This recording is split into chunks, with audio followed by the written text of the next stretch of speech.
Hello Pisces, Sun, Moon, Rising, and Venus signs. Kamusta kayo? Sana po nasa mabuti kayong kalagayan.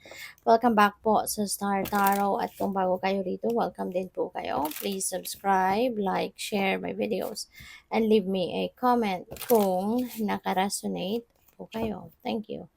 So, first card ni Pisces, we have the Tower energy. Okay? So, si Tower, this is a sudden change. No? Merong kaguluhan, merong sudden change, no, ng lahat. And alam mo, sa una lang medyo siguro maguguluhan ka, mako-confuse ka, magugulat ka, pero sa una lang 'yan. Kasi nga hindi ito yung pagbabagong ikaw yung gagawa. Hindi ito yung pagbabagong pinag-isipan mo or pinagplanuhan mo. This is the universe doing this for you. And this is actually a favor para sa'yo. 'Di ba? Kasi kung saan ka dadalhin, no, ng pagbabagong ito, doon i-a-align ka ng pangyayaring ito sa destiny mo.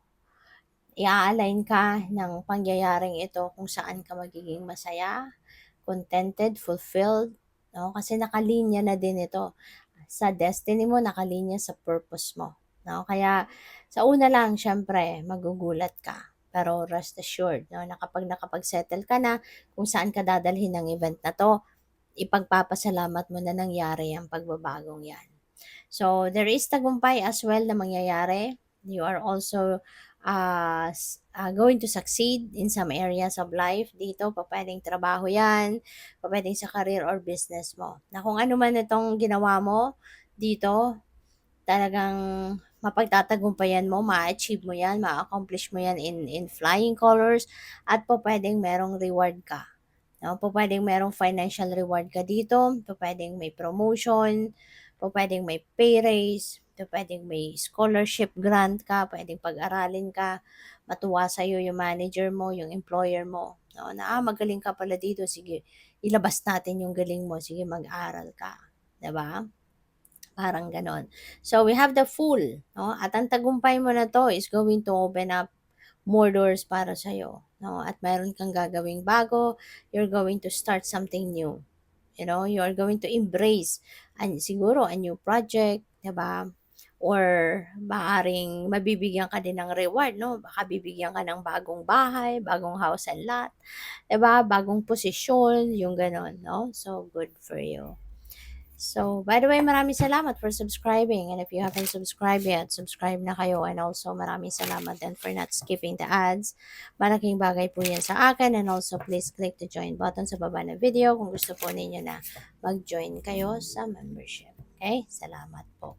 So, we have the musician.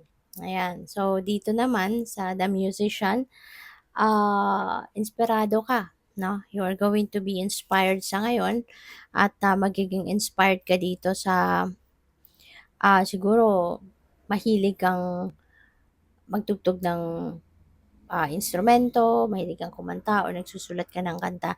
So sa ngayon, you will be inspired to do that, no? Feeling ko merong merong gigising, 'di ba, ng artistry mo, ng creativity mo at ngayon you will be inspired to do that, no? And also, we have gratitude. Siguro, this is a reminder din para sa'yo na always, always project that gratitude attitude. Kasi kapag tayo ay nagpapasalamat, kapag tayo ay marunong, no, mag-appreciate at magpasalamat sa mga biyayang pinapadala sa atin ng Divine Universe, that opens up more doors, diba? Ng mas marami pang biyaya, ng mas marami pang blessings, no? So we also have the aspirant, ambition, diligence, setbacks. So feeling ko dito ang iba sa inyo Pisces, maybe you've been working on, no, towards realization of your ambitions. Maaring ang iba sa inyo talagang nagsisikap kayo, nagtsatsaga kayo ngayon na tuparin, ano, yung inyong mga ambisyon. Maaring pinagtatrabahuan mo yan, pinagsisikapan mo na ma-achieve mo yung mga ambitions mo. Kaya lang, siguro may mga setbacks, no? Maaaring merong mga challenges na nararanasan ng iba sa inyo. Pero, you know what, huwag kayong mawalan ng pag-asa. Kasi yung setbacks na yan, that's part of life. No? Yung mga problema na yan, that's part of life. That's part of your soul's journey. No? Wala namang perfect journey sa buhay, hindi ba?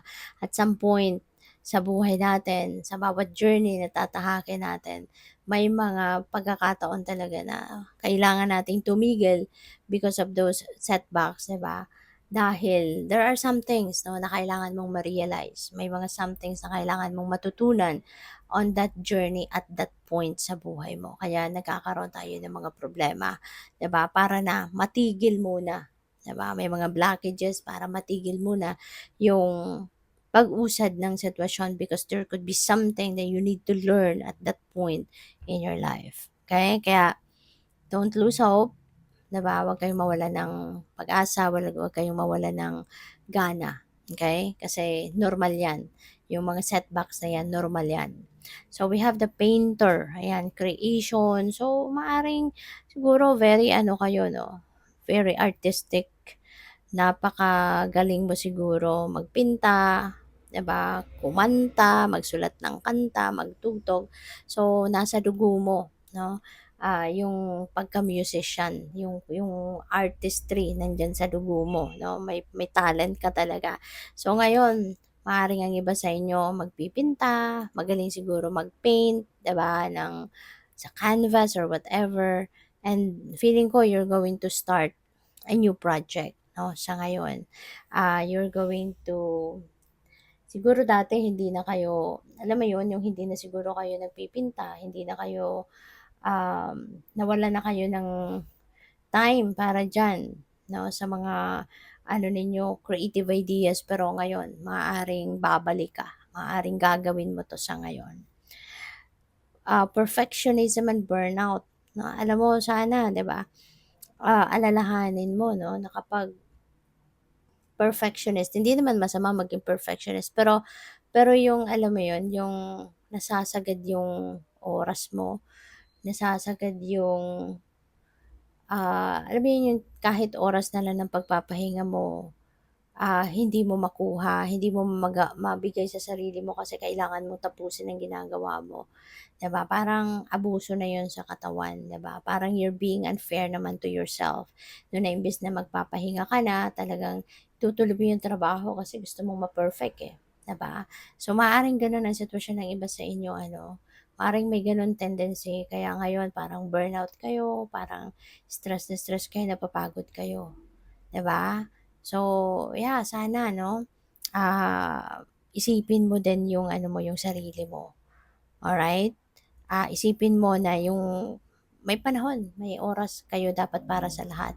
May oras kayo para sa trabaho ninyo, may oras kayo para sa pag-aalaga sa inyong sarili, pagse-self-care. Okay? Kailangan balanse ang lahat, lagi. Okay? Good luck po. Thank you for watching. Love and light. Namaste.